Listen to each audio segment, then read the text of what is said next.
Here again, Lisa McCree. Welcome to California Connected. I'm here in LA's Elysian Park overlooking the Pasadena Freeway, the 110, the very first freeway in the state of California. Of course, we're known for our freeways and our roads, 169,000 miles of them that tie the state together. But we're also known for something else, the car chase.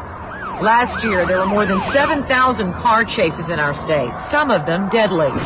From the steps of the state capitol to police test tracks around the state, a major effort is underway to put an end to them, or at least make them safer. We'll take a look at some of the efforts to find solutions, and a little later on, our special correspondent Judy Mueller will explore the public's fascination with car chases. But first, the story of one woman and the night that changed her life. We have 3 units of police now behind the suspect. Left-hand turn, residential. Oh, collision. He's on his side. The California car chase. On the roads and highways of our state, there's on average more than 20 a day. This character is out of control and very reckless. And for those caught in the path of those pursuits, there can be tragic consequences. We piled into the car and started driving to Kristie's game. Kristie and Stephen were talking in the back, and they were laughing. I was thinking, boy, I'm the luckiest mom in the world. I mean, I have 2 teenagers sitting in the back of my car laughing. And then all of a sudden, there was a thud. I got this necklace for Mom, and this is Sassy. Like so many other Californians, the Prianos moved from the Midwest for the promise of a better life. Their children, Kristie and Stephen, thrived, and so did they. But one evening 4 years ago, on the way to Kristie's basketball game, everything changed. The van finally came to a rest. I was hanging from my seatbelt, and I was looking down at my husband. I thought he was dead. And then all of a sudden, there was a police officer at the car, and he goes, "It wasn't your fault." And he was like in a state of shock. The police were right. It wasn't the Prianos' fault at all. An unlicensed teen, reported to have stolen a car, was barreling down the dark streets at a high speed, being chased by police. At this point, she was coming down Palm in excess of 65 miles an hour. We're coming down 5th Avenue going eastbound, and we were struck in the middle of this intersection. Our big Windstar van ended up in this house across the street. A few days later, 15-year-old Kristie died. And though the medical reason was massive head trauma, Kristie's parents say what killed their daughter was a failure of police policy.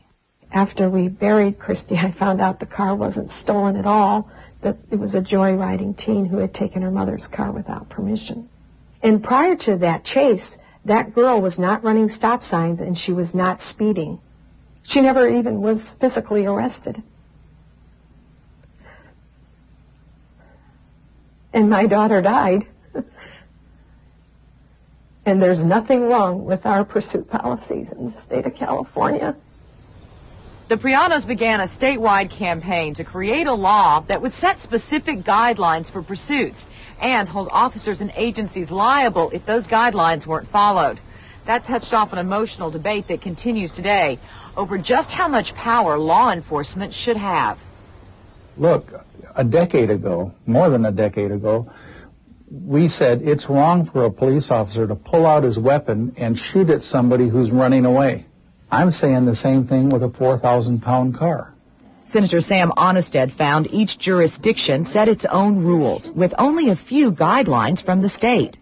But one thing was clear, a statewide policy of immunity, a legal shield that protects officers and agencies from liability.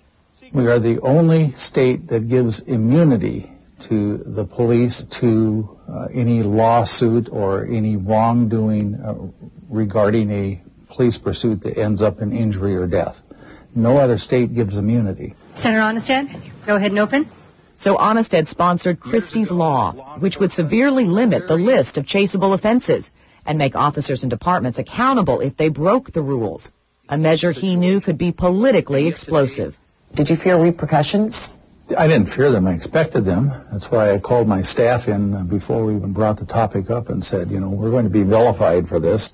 One of the most powerful unions in the state, the California Peace Officers Association, saw Kristie's law not only as a threat financially, but also as a threat to an officer's ability to make decisions in the field. From at least one agency, the message was clear. I had a deputy sheriff who was the president of his county sheriff's association tell me that they were going to run a candidate against me if I pursued with, this quest. Senator Ducheney, for what purpose do you rise? Senator Gloria Romero originally backed Kristie's law, but after it failed, wrote her own measure that was more acceptable to law enforcement, SB 719. It boosted compensation for victims, increased penalties for offenders, and requested more training for officers in the field, but left it to individual departments to set their own pursuit policies and provided no mandatory penalties should those rules be broken. Romero says that should be enough. People who supported Kristie's law say 719 was written by law enforcement. I was the author of 719, and I don't hold a peace officer badge. We give the confidence in law enforcement to say, do the right thing for your community which you patrol. That's 719. Perhaps no police chief in the state knows more about chases than Los Angeles Police Chief William Bratton. Officers are expected to make very difficult decisions. That's why a police officer is so different than a firefighter. The police officer is much more apt to be focused on for liability issues than the firefighter. So you have to give officers a degree of discretion. You have to give them a degree of protection.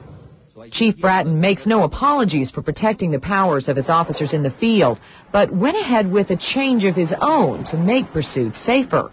We tightened up the policies as to when you can pursue. We do not pursue for minor traffic violations. We will pursue for drunk driving, fleeing felons from a crime scene. What's the result? Some decrease in loss of life. We're down from also, we had 700-800 pursuits a year. We're now running around 600 a year. Still an awful lot, but that's about a 20% decline from what we had. Then what's the beef with Kristie's law? It sounds like you're saying the same thing. Except it removed the immunity. And it's all about the immunity. It's all about the immunity. Mm-hmm. That's correct. It's all about the immunity for Candy Priano, too, who says no matter how strict the pursuit policy, if no one's liable, there's no guarantee the rules will be followed. If the officers in Chico had followed their pursuit policy, Kristie would be alive today. I do have a great deal of respect for law enforcement, but what I am fighting are these dangerous and outdated pursuit policies and practices that are killing people.